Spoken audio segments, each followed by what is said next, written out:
going into the last segment of today's show. Is what I like to talk about with what I'm listening and what I'm watching. And this one's going to be a little bit of supply chain themed, and not a little bit, a lot. So even if you're not in the supply chain industry, which I imagine most of you aren't, but supply chain affects your entire life, whether you realize it or not. It's how you get goods to and from your door, into your fridges, into your closets. Supply chain is very important, especially the origins of those products, which is, I think, is becoming more of a concern for a lot of people, and especially with, industries like fast fashion and just trying to be more globally conscious of where you choose to spend your money. I think that's a fair statement. So one of the things that I binge watched recently is a Netflix series called Rotten. They're on season 2. So if you really like the show, then you can go back and you can watch all of season 1, which is exactly what I did. But it showcases the complications around the supply chain of some of the items that you probably use on the daily. So it talks about water, wine, sugar, chocolate, edibles, and avocados. And it goes through, each episode is one topic. So like avocados, for example, they cover the supply chain of the farmers down in Mexico who are affected, who are now being held, some of them are being held at gunpoint by the drug cartel because avocados are insanely lucrative. So there's problems with at the very far, like at the farm level, at the trucking level, at the distribution level. There's all of these different things that are affecting the supply chain of how you get your products and ultimately what ends up in your fridges and in your closets and just in your home in general. And so it's a really, really fascinating look. They cover not only avocados, chocolate was another one where, there's a small village in Africa that harvests like the perfect cocoa bean, and other tribes are coming in and they're trying to steal that perfect cocoa bean from these villagers who have lived there for generation upon generation, and they're having to essentially fight for their lives and fight for their livelihood.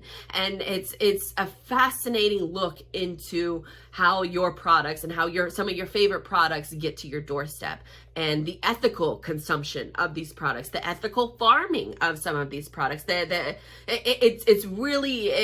makes you think more globally, and it was just really one of those things that, like, you don't really think about all of the steps that it takes for, a pound of sugar to get into your shopping cart. You don't think of all of the steps that had to be taken, lives that were potentially lost because of it, and getting that shipment from one place to another, getting it from the manufacturer to the distributor, from, one truck driver to, that last mile delivery. It's really, really a fascinating look. So if you're interested in any of that, of what I just talked about, look up Rotten. It's on Netflix. It's I think it's like a 6 or 7 part series for season 2. And then, like I said, they have a full season 1, but season 2 was really, really well done. I ended up going back and watching season 1, and for some reason, I can't remember why, it didn't resonate as much, but season 2 is killer.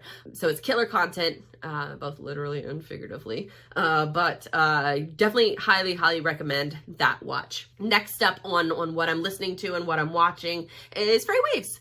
Freightwaves is a company that I have spoken at, that I have attended. They just recently had their big conference. So I believe this was their 3rd conference, because I went to their first one, Marketwaves, about a year ago. Then I spoke at Transparency, which was back in May, and they've since rebranded these conference names to just Freightwaves Live. And so during the conference, it was one of those situations where I was like super bummed that I couldn't be there. But the great thing about Freightwaves is that they were live streaming the entire conference. So I got a chance to be able to just watch live of all of this content that I normally would have been like, on the front row of a conference, just typing on my computer and trying to take as many notes as possible. Instead, flip the script, and I'm at home and I'm able to watch it on live stream. And so what's been great about them is that, well, it's kind of good and it's kind of bad for me, because they have so much content that it's difficult to keep up with all of it. And especially with some of their like daily updates, which is something that the industry has needed for so long, but I don't necessarily need it. I don't necessarily need to know, the weather patterns and how it's affecting, shipping for the day. I don't need to know that kind of like breaking news that a lot of other companies, carriers and truckers and 3PLs, they need to know that type of content, and they need to watch it on a daily basis. I like more of the macro view, the eagle eye view.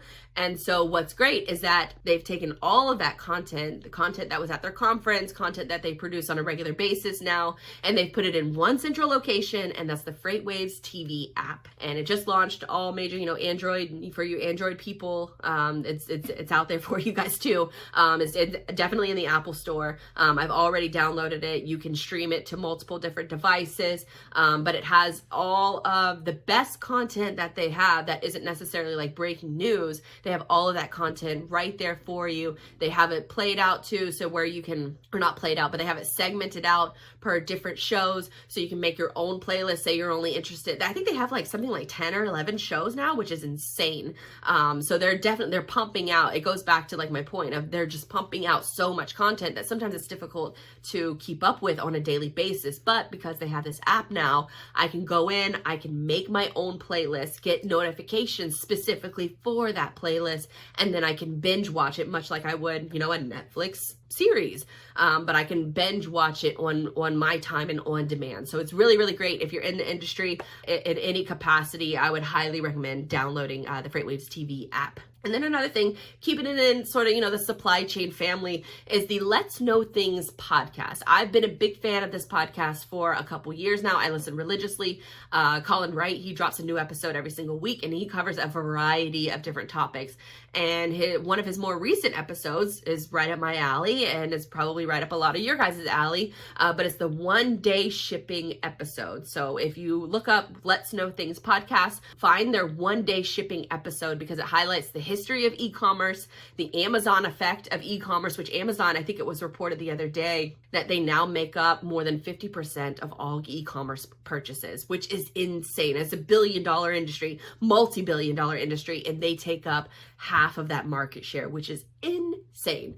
But he also talks about the issue of reverse logistics, last mile delivery, which, if you're not familiar with each of those phrases, reverse logistics is the specialization for a lot of companies that they have to manage their returns, because with the growth of e-commerce, you now have to, as a retailer, you are almost forced to offer free return shipping for a lot of your products. And this is creating a growing problem with a lot of retailers, especially like high fashion retailers. Like I think it's BCBG that a couple years ago, they were caught setting their returns on fire because they didn't want the return merchandise. They didn't want to sell it at a discount. They didn't want to donate it because they didn't want, sort of a lower class, and I'm using air quotes here, a lower class of people to be seen wearing their products. So they're literally burning their product instead of trying to sell it or trying to donate it or doing something goddamn good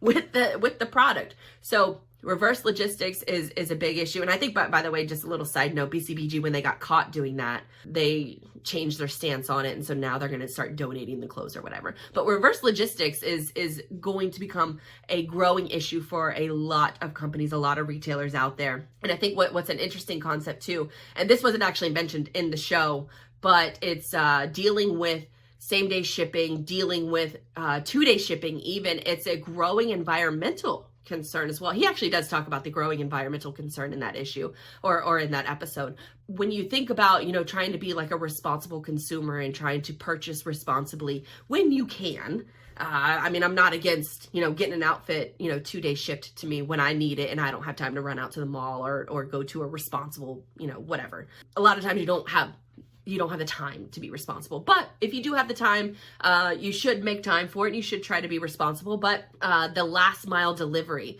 So it's very, very cost effective to ship your goods, even via air, through one warehouse to another. That part is very, very cost effective for the majority of retailers. But it's estimated that more than 40% of a product's price is simply related to the last mile delivery. And the last mile delivery is whenever, it ends up, whatever your product, that dress that you just bought, or that, those shoes that you just bought, if they end up at a distribution center in your city, getting a truck to pick that up and then to deliver it to your house, that is the most expensive part of the shipping process, and largely the reason why you're paying the prices that you're paying when it comes to a product. It's this 40% of the product price is simply related to getting that product shipped to your door. And so that's what this episode, one day shipping episode on Let's Know Things, that they highlight. I think that it sort of is a bigger